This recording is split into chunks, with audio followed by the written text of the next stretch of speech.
over 3 years. It's taken years and years, and sometimes it feels like 33 years rather than 3 years, but we've been working about 3 years on the gardens. Well, what a very distinctive feature to have these arrowhead pools. Yeah, it's a preamble to the garden. Yeah, it's a warm-up. Well, Dunaway Gardens is an amazing place. We didn't really realize what it was until it was uncovered. I had never seen Dunaway Gardens. I had heard about it for many, many years when I lived in Newnan, and I heard it was a garden that was just made by a famous actress, but what it looked like from the road was a bunch of kudzu with a swamp.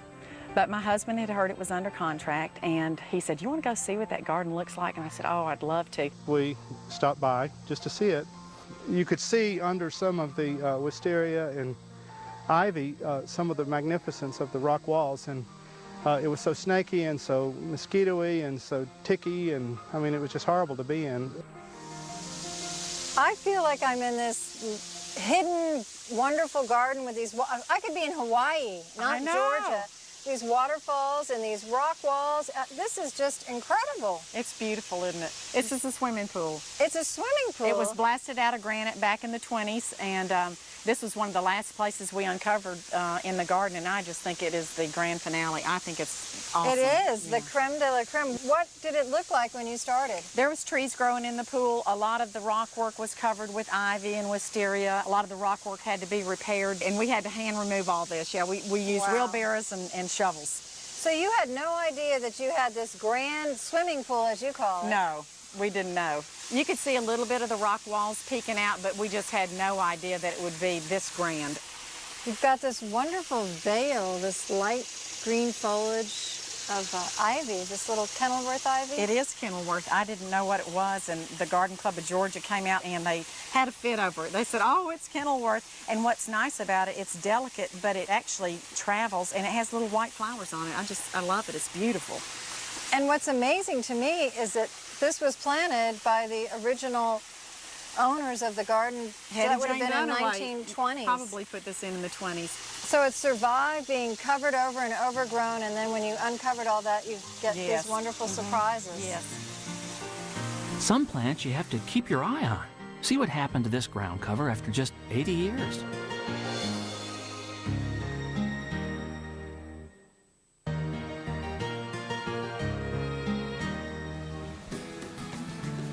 As Jennifer Bigham showed me around the Newnan, Georgia gardens that she has been restoring for the past 3 years, she entertained me with stories about the rich history of the gardens.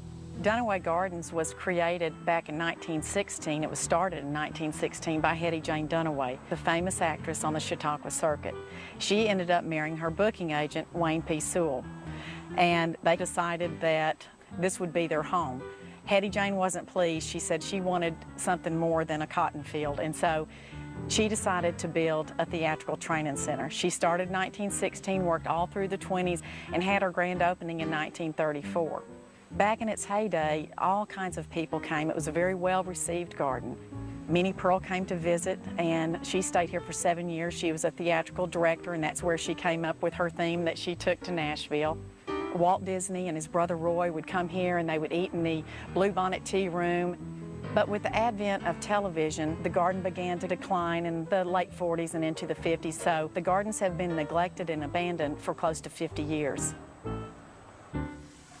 You've got these wonderful native plants like this anise, this Alyssium parviflorum. Yes. Now, did you plant these? Even though they're native, they're not necessarily going to be native to a site. Well, this is actually planted by Hetty Jane Dunaway in her day. She planted this, and that's why it's got that grand form. It's just huge.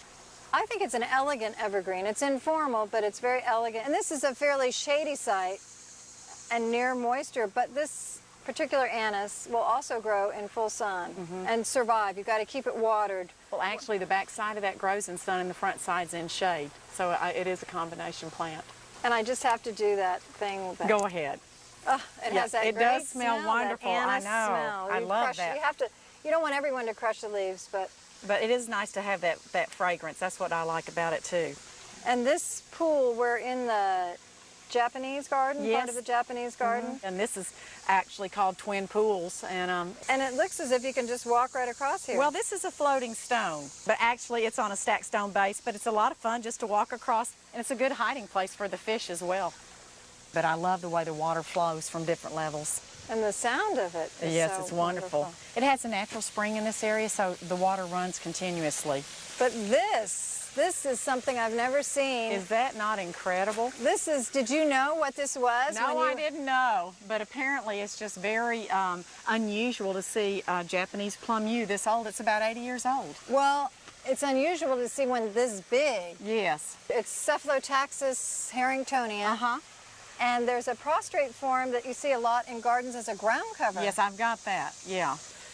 And so you've limbed it up to expose all these beautiful trunks. We have. It was covered with wisteria and had a lot of smilax in it, and so we did groom it and really were surprised how pretty it is. Well, plum yew, Cephalotaxis, is a great plant for a landscape, for an evergreen ground cover. There's a fastigiate upright form, but this looks more like the prostrate form. I know, yeah. Although it's a tree. It is, and it's beautiful even in the winter.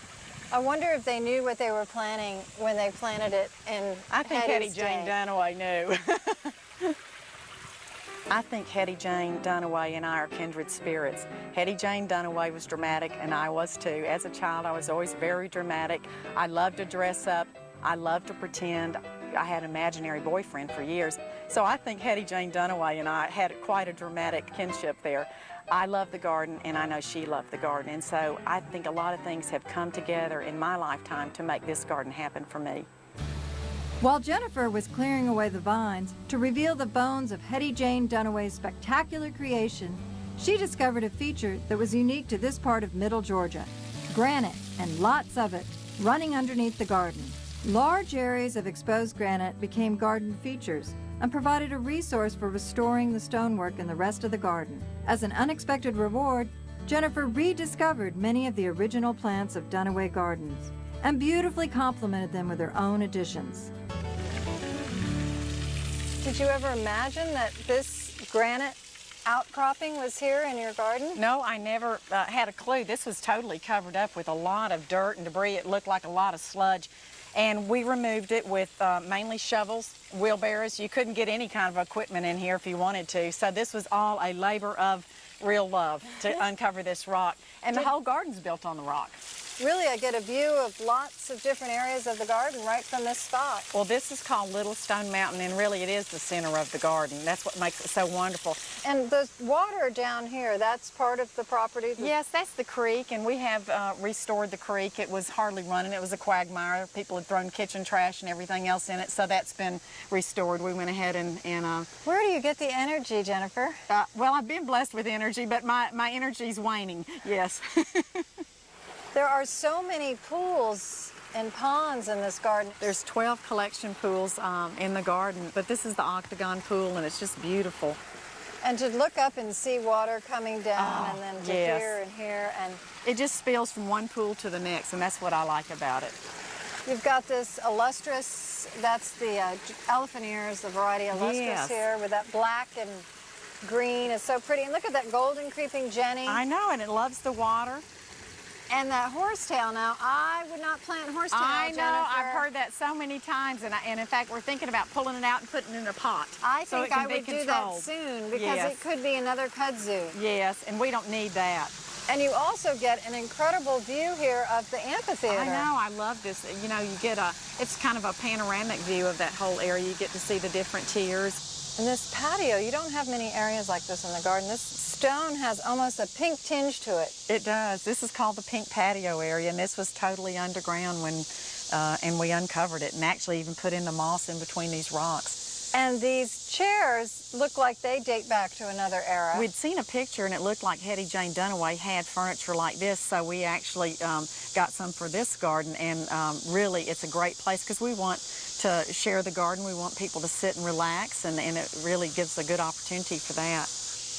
The water feature, that must have been another buried This treasure. goldfish pond was underground, and we spent a whole day just digging it out, and it's a wonderful pond now, but we had to resurface it, and it's the home for our goldfish. So for 3 years, you've been uncovering buried treasures here at Yes, it's been an Dunaway. excavation and also a very exciting journey. And that majestic white oak, that takes my breath away. Oh, I know, I love that. It's 200-year-old white oak. It's called the wedding tree, and people in the old days would get married under that tree. I think it's the most beautiful tree in the whole garden. It's just wonderful. That's the pièce de résistance, that oak tree. Yes, that's what it is. Coming up next, a simple metal railing tells a story from a bygone era.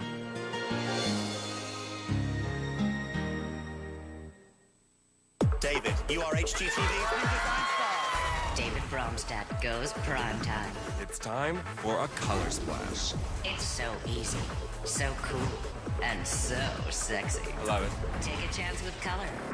While touring Jennifer Bigham's garden in Noonan, Georgia, I realized that it would never look exactly like the lush floral gardens that visionary and actress Hetty Jane Dunaway created as part of her Performing Arts Center over 80 years ago.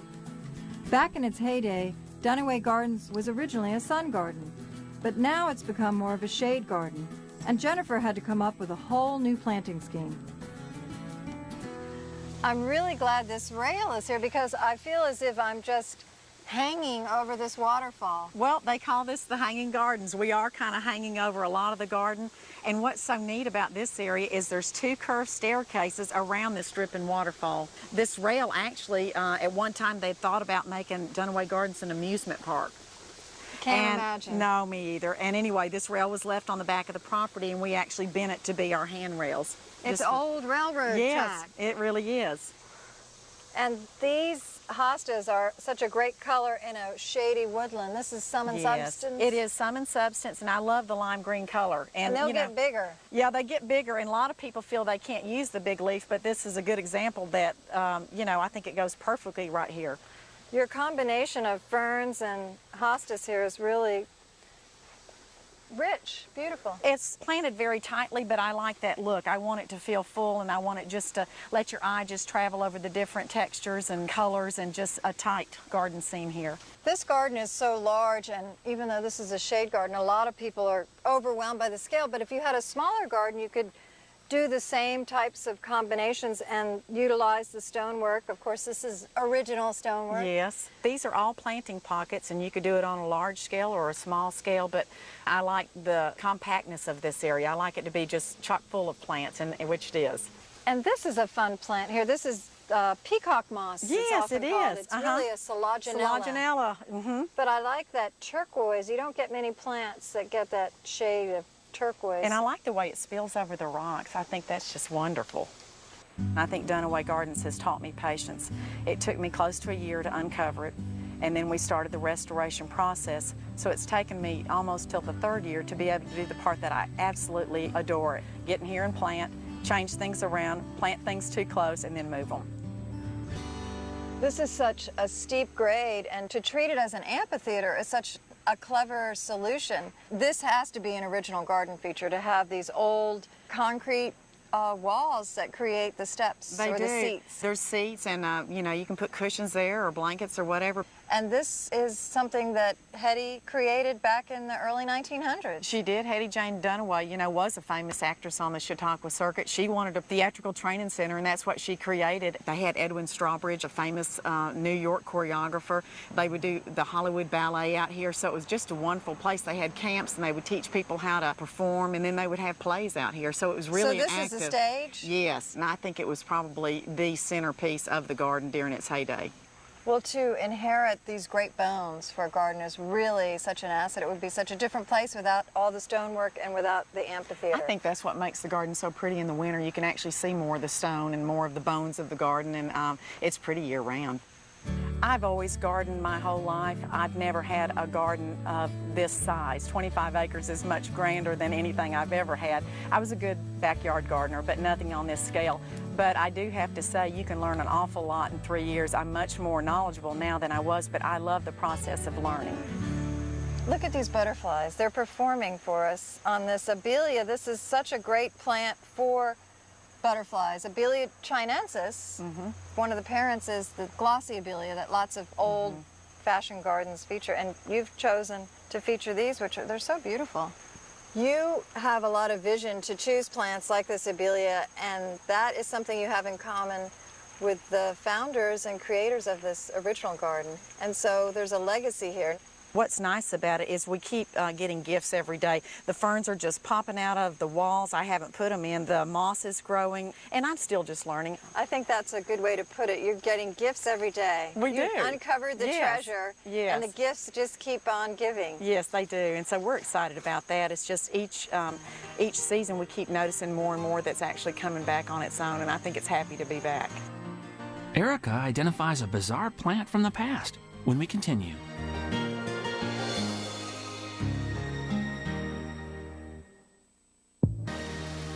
One of my favorites of the many themed gardens that Jennifer Bigham has restored is the mysterious and peaceful sunken gardens. Years ago, when famous actress Hetty Jane Dunaway created this garden, she must have had in mind the need for a quiet place to take a break and relax. Oh, that Burford holly has got to be... It's 80 years old is what they said. I knew it was going to be something like that. I usually see it in a sheared ball in the landscape, but as a tree, it's a much more effective, dramatic statement. I know. I think Hetty Jane Dunaway put that in as a small shrub, and now it has turned into a tree. And I love the way it's conjoined and the trunk of it is contorted. I just think it's a beautiful specimen tree now. And that's a plant that's still popular in landscapes today. That's Ilex cornuta, the Burford. The good thing is you see all the fruit set. You don't need to have male and female the way you do with a lot of hollies. Exactly. It's self-pollinating. Yeah. And the birds love that. Those will get red, red, red. Yes, it's going to be beautiful. And this is a more contemporary plant. We put that in, yes. This is that Eupatorium chocolate for the dark foliage. It's related to Joe Pyeweed. Oh, is it? I didn't know that. And it's a hardy perennial, and you get these pretty, the white flowers are really almost I like a the bonus. dainty flowers, yeah. I just think that's beautiful on the plant. Some of the books say it only gets 2 feet tall. So this plant did not read It likes that its soil, description. no. And it'll get a little bit taller, I think. And in the winter, you just let it go, die all the way back. And it dies back, and then it just comes right back for us. Yeah. And this is a plant back here you don't see much. This is ruscus. Yes. That must date back. It does. Hetty Jane Dunaway put that in, and I wasn't able to identify it, and I'm glad that you are. But anyway, a couple people have said that that's what it is, but she planted it in her day. Well, she really did have a lot of foresight. She was really an interesting person, not only to have all these great bones in the garden, but these interesting plant choices. Yes, yes. And this looks like the wishing well in the photograph. Yes, it is. So it's kind of a famous wishing well. Well, yeah, don't fall in.